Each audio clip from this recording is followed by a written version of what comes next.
വിശുദ്ധ കുരിശിൻ്റെ അടയാളത്താൽ ഞങ്ങളുടെ ശത്രുക്കളിൽ നിന്ന് ഞങ്ങളെ രക്ഷിക്കണമേ. ഞങ്ങളുടെ തമ്പുരാനെ, പിതാവിൻ്റെയും പുത്രൻ്റെയും പരിശുദ്ധാത്മാവിൻ്റെയും നാമത്തിൽ ആമേൻ. കോരഹിൻ്റെയും കൂട്ടരുടെയും മരണത്തിൽ അസ്വസ്ഥരായ ഇസ്രായേൽ സമൂഹം സമാഗമ കൂടാരത്തിന് മുമ്പിൽ മോശയ്ക്കും അഹ്റോനുമെതിരെ പ്രതിഷേധം തുടങ്ങി. സമാഗമ കൂടാരത്തിൻ്റെ മുമ്പിൽ മേഘത്തിൻ്റെ ആവരണത്തിൽ ദൈവമഹത്വം ദർശിച്ചു. മോശയും അഹ്റോനും സമാഗമ കൂടാരത്തിന് മുമ്പിലെത്തിയപ്പോൾ കർത്താവ് അവരോട് ആ സമൂഹത്തിനു മേൽ മഹാമാരി അയക്കുന്നുവെന്നും അതിനാൽ മോശയോടും അഹ്റോനോടും അവരുടെ ഇടയിൽ നിന്നും ഓടിയകലുവാനും കൽപ്പിച്ചു. അഹ്റോൻ മോശയുടെ നിർദ്ദേശപ്രകാരം ആ ജനങ്ങൾക്കു വേണ്ടി ധൂപാർച്ചന നടത്തി പാപപരിഹാരം ചെയ്തു.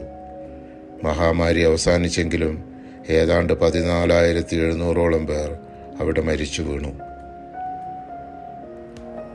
കർത്താവ് മോശയോട് അരുളി ചെയ്ത പ്രകാരം 12 ഗോത്രങ്ങളിലെ ഓരോ ഗോത്രത്തലവന്മാരിൽ നിന്നും ഓരോ വടി വാങ്ങാനും അതിൽ അവരുടെ പേരെഴുതാനും കൽപ്പിച്ചു. അങ്ങനെ ലേവി ഗോത്രത്തിൻ്റെ വടിയിൽ അഹ്റോൻ്റെ പേരെഴുതി. സമാഗമ കൂടാരത്തിൽ ഞാൻ നിങ്ങൾക്ക് ദർശനം അനുവദിക്കുന്ന സാക്ഷ്യപേടകത്തിന് മുമ്പിൽ നീ അവ വയ്ക്കണം. ഞാൻ തിരഞ്ഞെടുക്കുന്നവൻ്റെ വടി തളിർക്കും. അങ്ങനെ നിങ്ങൾക്കെതിരായുള്ള ഇസ്രായേൽ ജനത്തിൻ്റെ പിറുപിറുപ്പ് ഞാൻ അവസാനിപ്പിക്കും. മോശ ഇസ്രായേൽ ജനത്തോട് സംസാരിച്ചു. സംഖ്യ 17-ാം അധ്യായം 4-5 തിരുവചനങ്ങൾ. സാക്ഷ്യകൂടാരത്തിൻ്റെ മുമ്പിൽ ആ വടികളെല്ലാം അവർ സമർപ്പിച്ചു. പിറ്റേ ദിവസം മോശ അവിടെ തിരിച്ചെത്തിയപ്പോൾ കണ്ടത് അഹ്റോൻ്റെ വടി മാത്രം മുളപൊട്ടി പൂത്ത് തളിർത്ത് ബദാംപഴങ്ങൾ കായ്ച്ചു നിൽക്കുന്നതായിരുന്നു.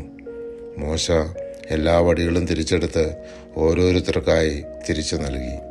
കർത്താവ് മോശയോട് അരുളി ചെയ്തു, അവരുടെ പിറുപിറുപ്പ് അവസാനിപ്പിക്കുന്നതിനും അവർ മരിക്കാതിരിക്കുന്നതിനും കലഹക്കാർക്ക് ഒരടയാളമായി സൂക്ഷിക്കുന്നതിനും വേണ്ടി അഹ്റോൻ്റെ വടി സാക്ഷ്യപേടകത്തിന് മുമ്പിൽ വയ്ക്കുക.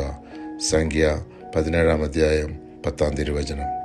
പരിശുദ്ധാത്മാവെ, തിരുവചനത്തിൻ്റെ അനന്തശക്തിയാൽ ആത്മാവിൻ്റെ ദാനങ്ങളും ഫലങ്ങളും നൽകി തീഷ്ണതയാൽ ഞങ്ങളെ ജ്വലിപ്പിക്കണമേ.